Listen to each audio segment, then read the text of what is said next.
Good afternoon everyone, welcome to Filo. I am Afan Hashmi, your science teacher. और आज हम अपनी क्लास 10 साइंस का चैप्टर जीवन जनन कैसे करते हैं यानी हाउ डू ऑर्गेनिजम्स रिप्रोड्यूस के इंपॉर्टेंट सवालों को डिस्कस करने वाले हैं। आज के लेक्चर में हम इस चैप्टर के ऑब्जेक्टिव टाइप और वेरी शॉर्ट क्वेश्चंस को डिस्कस करने वाले हैं। इस चैप्टर में हमने कुल 28 क्वेश्चंस का कलेक्शन बनाया है और ये कलेक्शन जो है पिछले कई साल के पेपर का एनालिसिस करके बनाया गया है।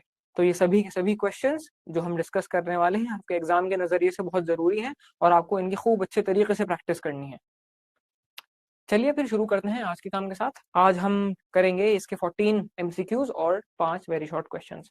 सबसे पहले देख लेते हैं पहला सवाल क्या है। पहला सवाल है प्लेसेंटा के बारे में गलत कथन है, मतलब प्लेसेंटा के 4 स्टेटमेंट दिए गए हैं, ये बताना है कि प्लेसेंटा के बारे में गलत कथन कौन सा है।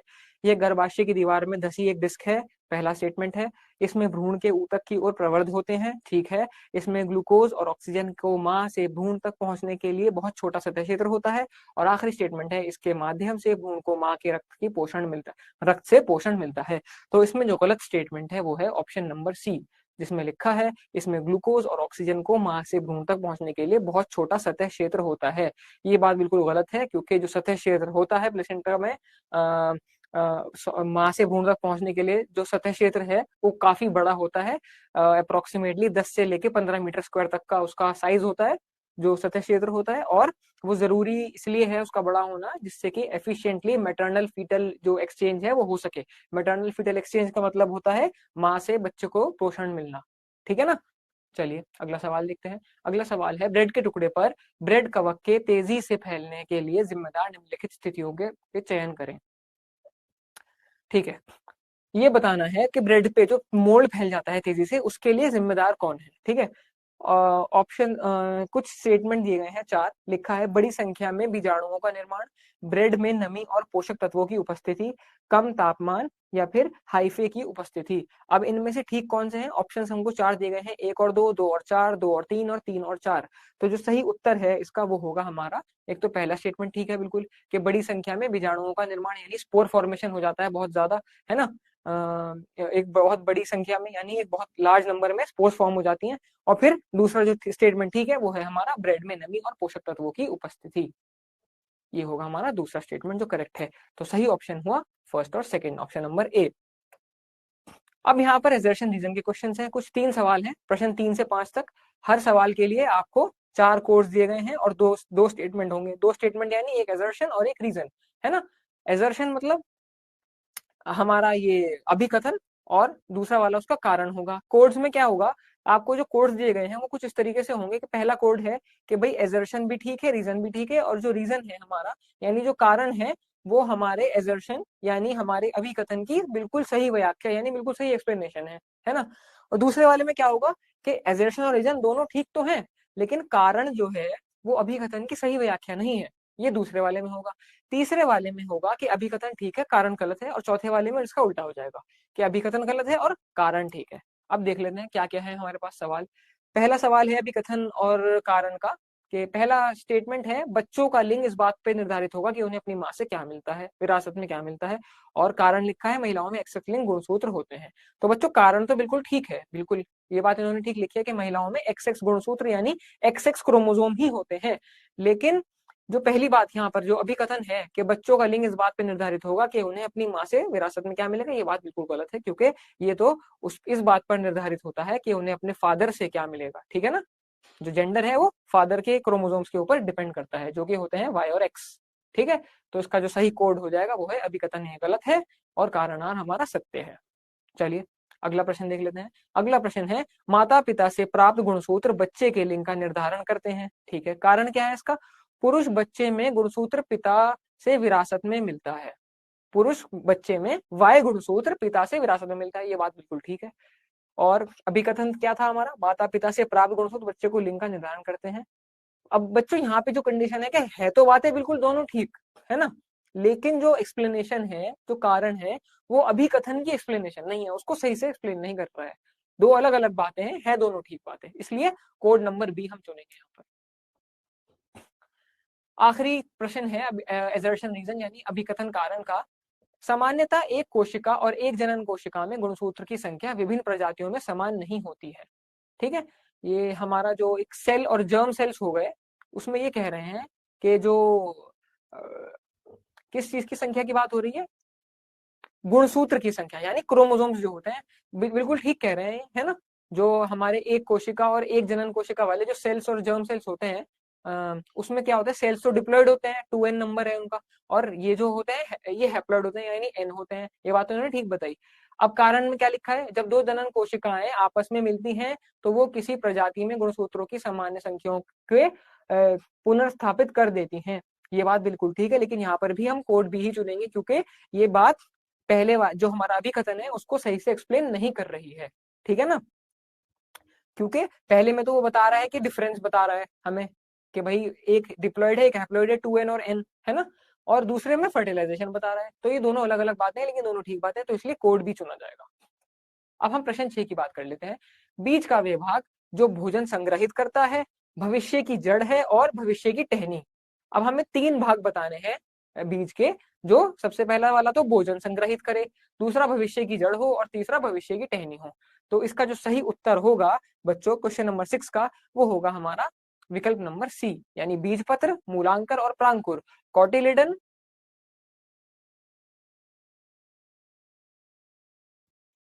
रेडिकल और प्लूम्यूल। ठीक है बच्चों, ये इसका सही उत्तर हो जाएगा। चलिए प्रश्न नंबर 7 की तरफ। उभयलिंगी फूल के लिए सही सत्य कथन है। बायसेक्सुअल फ्लावर्स की बात यहां हो रही है। उभयलिंगी यानी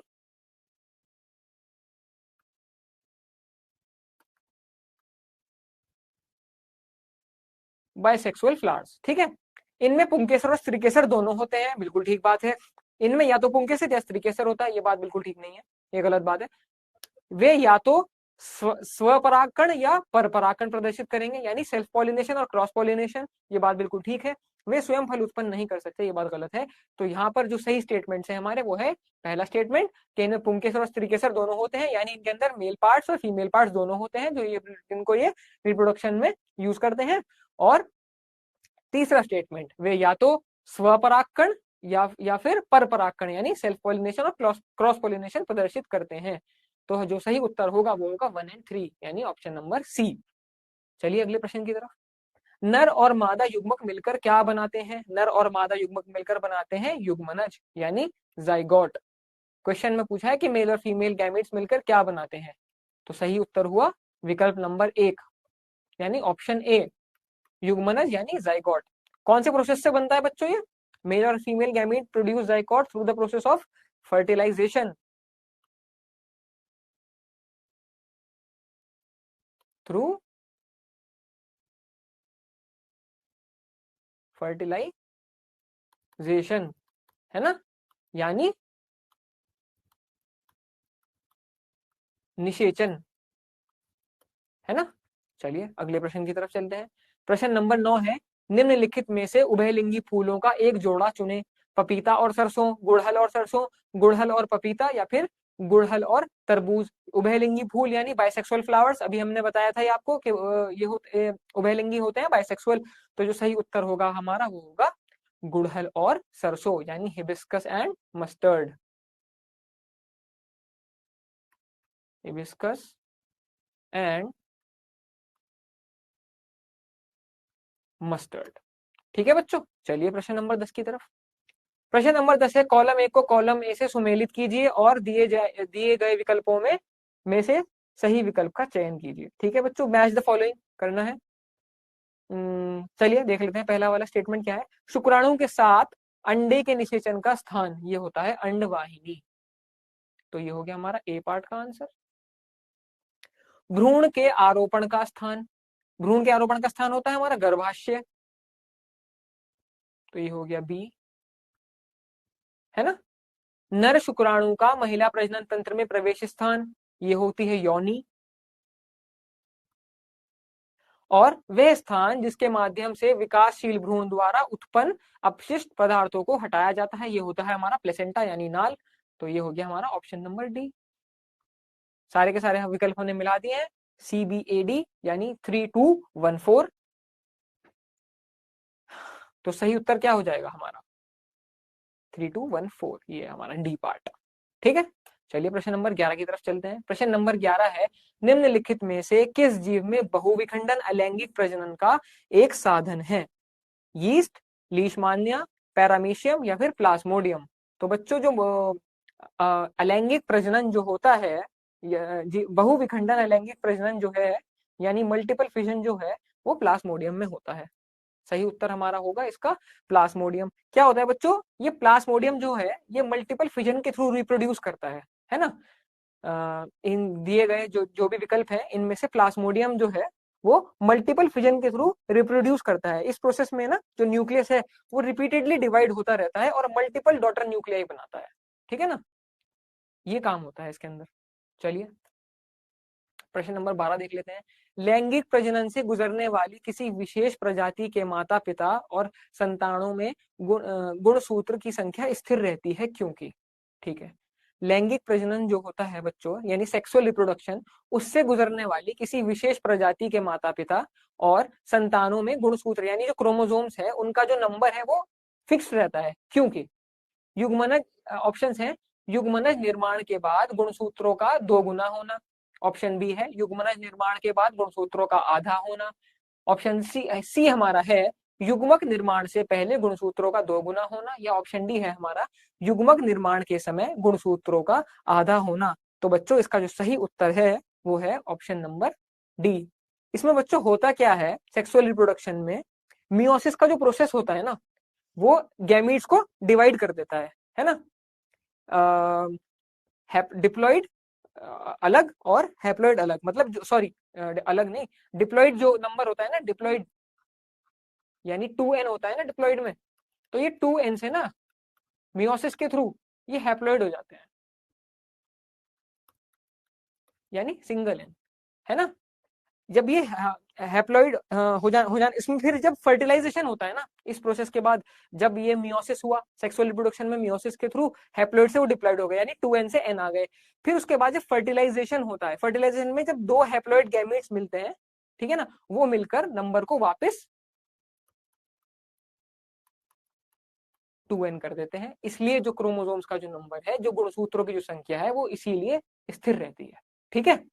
चलिए अगले प्रश्न की तरफ चलते हैं। प्रश्न नंबर 13 है, वे पौधे जो एक लिंगी फूल उत्पन्न करते हैं वे हैं सरसों और पपीता, गुड़हल और तरबूज, सरसों और गुड़हल या फिर तरबूज और पपीता। तो सही उत्तर है बच्चों तरबूज और पपीता यानी वाटरमेलन और पपाया। ये ऐसे पौधे होते हैं जो यूनिसेक्सुअल फ्लावर्स को उत्पन्न करते हैं, यानी इनके इनके जो फूल होते हैं वो यूनिसेक्सुअल होते हैं। मतलब इसका ये है कहने का कि या तो उनके पास सिर्फ मेल रिप्रोड्यूसिंग ऑर्गन्स होंगे, है ना, या फिर उसके पास सिर्फ फीमेल रिप्रोडक्टिव ऑर्गन्स ही होंगे। चलिए एक फूल की बात कर रहे हैं ना, हर फूल पे या तो सिर्फ मेल रिप्रोडक्टिव ऑर्गन होंगे या फिर फीमेल रिप्रोडक्टिव ऑर्गन होंगे, बाइसेक्सुअल नहीं होंगे, मतलब जैसे दोनों दोनों हो जाए उनके पास, ऐसा नहीं होता। चलिए प्रश्न नंबर 14 देख लेते हैं। दिए गए कथनों में से कौन सा एक गलत है, ठीक है। डीएनए में किसी विशेष विशेषता की पूरी जानकारी होती है। डीएनए में वह अणु है जो माता पिता से संतानों में गुणों की विरासत के लिए जिम्मेदार है। सूचना में परिवर्तन से भिन्न प्रोटीन उत्पन्न होगा, प्रोटीन में परिवर्तन होने पर विशेषताएं वही रहेंगी। तो बच्चों ये स्टेटमेंट बिल्कुल गलत है। प्रोटीन में अगर परिवर्तन होगा तो विशेषताएं वही नहीं रहेंगी, पर विशेषताएं भी बदल जाएंगी। चलिए अब हम स्टार्ट करते हैं इस चैप्टर के वेरी शॉर्ट क्वेश्चंस, ठीक है। एमसीक्यूज हमने डिस्कस कर लिए, अब हम वेरी शॉर्ट पर जाते हैं। वेरी शॉर्ट सबसे पहला है, समझाइए कि माता पिता में उपस्थित गुणसूत्रों की मूल संख्या संतति में कैसे पुनर्स्थापित होती है। उस कोशिका विभाजन का नाम बताइए जिसके द्वारा संतति में गुणसूत्रों की संख्या बनी रहती है, ठीक है। चलिए देखते हैं।